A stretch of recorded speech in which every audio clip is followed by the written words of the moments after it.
અમાવસના દિવસે એક લીંબુ લેવાનું, એ લીંબુના 4 કટકા કરવાના, 4 કટકા કરીને એના અંદર 1 રૂપિયો, થોડું શું કંકુ નાખવાનું, પછી 2 અગરબત્તી કરવાની।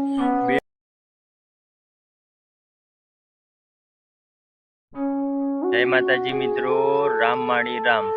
આજે આપણે વાત કરવાની છે કે જે લોકો શિકોતર માતાને પૂજે છે, જેના ઘરમાં માં શિકોતર પૂજાય છે, તો એમને કઈ પૂજા પાઠ કરવી જોઈએ અને એમને રાજી કરવા માટે શું કરવું જોઈએ। ઘણા ખરા લોકોના ઘરમાં શિકોતર માતાનું દુઃખ હોય છે મિત્રો। જેના ઘરના અંદર કુળની દેવી બહુચર, મેલડી, ચામુંડ, ખોડિયાર હશે, એના ઘરના અંદર શિકોતરમાં હશે ને હશે। એ શિકોતર માતાનું દુઃખનું નિવારણ કઈ રીતે લાવવું, તો એના વિશે આજે આપણે વાત કરીએ કે મિત્રો, જો આપણા કુળના અંદર શિકોતર માતા પૂજાતા હોય તો એ પહેલાં તો આપણા કુળના અંદર જે આપણા ફઈ હોય, જે આપણી કોઈ બહેન હોય, કોઈ નાની દીકરી હોય, જો એ ઓફ થઈ ગયા હોય તો શિકોતરનું રૂપ ધારણ કરે છે। અને મિત્રો, હું તમને કહું, જે પણ માણસ મરી જાય છે ત્યારે એને આત્મા ભટકતી હોય ત્યારે આપણે આત્માની પૂજા ના કરી શકીએ, એટલે શિકોતરનું રૂપ ધારણ કરે છે અને એ આપણા ઘરના અંદર આવીને આપણને દર્શન પણ આપે છે, આપણને કોઈ વખત આભાસ પણ આપે છે, પણ આપણે હજી સમજી નથી શકતા।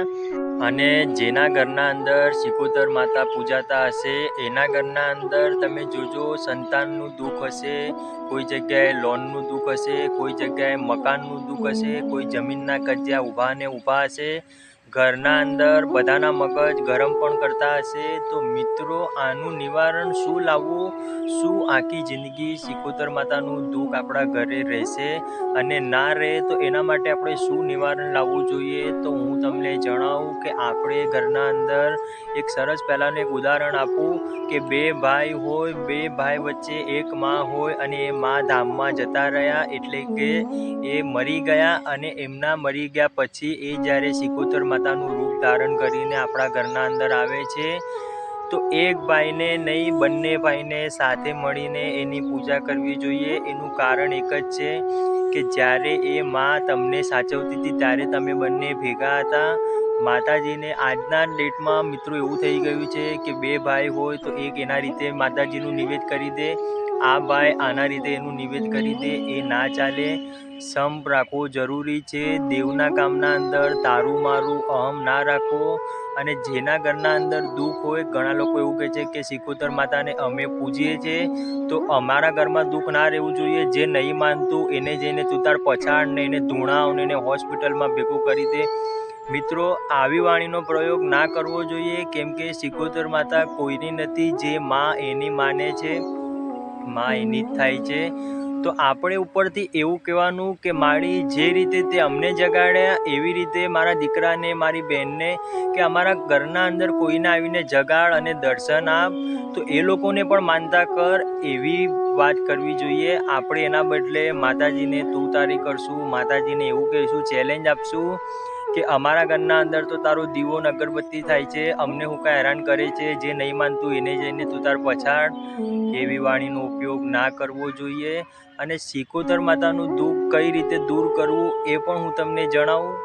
અમાવસના દિવસે એક લીંબુ લેવાનું, એ લીંબુના 4 કટકા કરવાના, 4 કટકા કરીને એના અંદર 1 રૂપિયો, થોડું શું કંકુ નાખવાનું, પછી 2 અગરબત્તી કરવાની। 2 અગરબત્તી કરીને એની ભભૂતિ એ લીંબુના અંદર નાખી દેવાની અને એ લીંબુને આખા ઘરના અંદરથી ઉતારીને 4 રસ્તા ઉપર નાખી દેવાય। એ નાખીને આવ્યા પછી આપણે આપણા સહકુટુંબ ભેગા થઈને આપણે માતાજીની પ્રાર્થના કરવાની કે માતાજી, અમારા ઘરના અંદર જો કોઈ શિકોતર માતા હોય તો અમને આવીને દર્શન આપ અને અમારું ભલું કર। આવી વિદ્યાઓ પણ ઘણા ખરા ભુવાજી કરાવતા હોય છે, ઘણા ખરા એવા બાવાઓ પણ છે, એવી બધી વિદ્યાઓ કરાવતા હોય છે। પણ મિત્રો, આવી વિદ્યા આપણે ના કરીએ, અને હું તો કહું છું કે આવી કોઈ વિદ્યા ના જ કરવી જોઈએ, પણ એકદમ સરળ ઉપાય બતાવું કે શિકોતર માતા એક જ દિવસના અંદર પણ રાજી થઈ શકે છે અને આખી 1 લાખ પેઢી થશે ને તો પણ રાજી નહીં થાય। એના માટે એવા શબ્દો બોલવા પડશે, અંદરના ઊંડાણથી એ ભાવ રાખવો પડશે.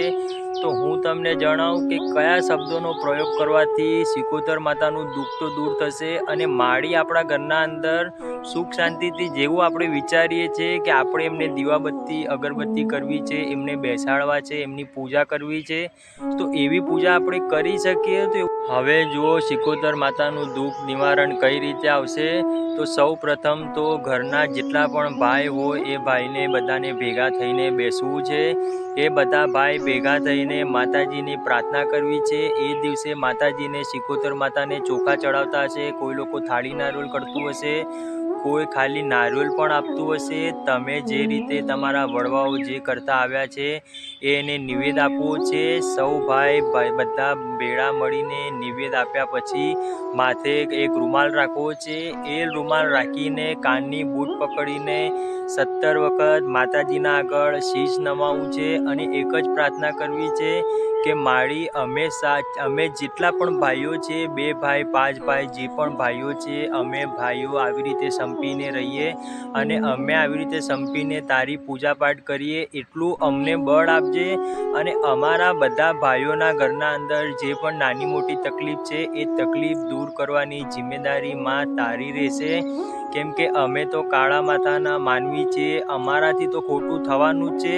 અમે એકબીજાના વચ્ચે મતભેદ થોડો એવો તો રાખશું જ, પણ તું માળી અમને એટલું બળ આપજે, અમને એટલી શક્તિ આપજે કે અમારે એકબીજાના વચ્ચે અભાવ અવગુણની વાત ના રહે.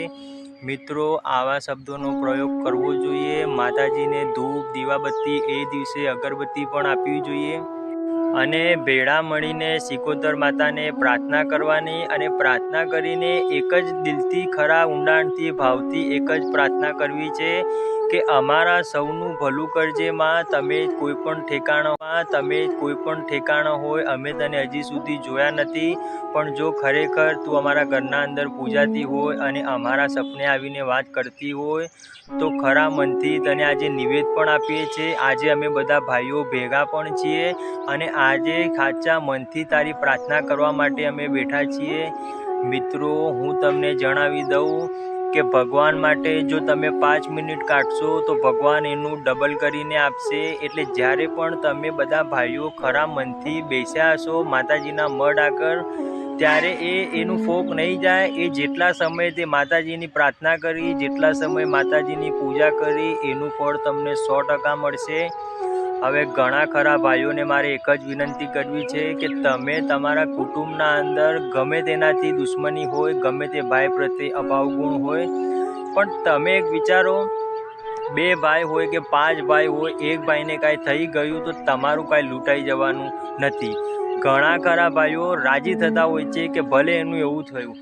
મિત્રો, એને તમે દુઃખી કરો છો અને બાજુમાં પડોશવાળો ભાઈ છે એના જોડે તમે ફરવા જાઓ છો ને સારી વાતો કરો છો ને, તો મિત્રો એ લેખે નહીં લાગે.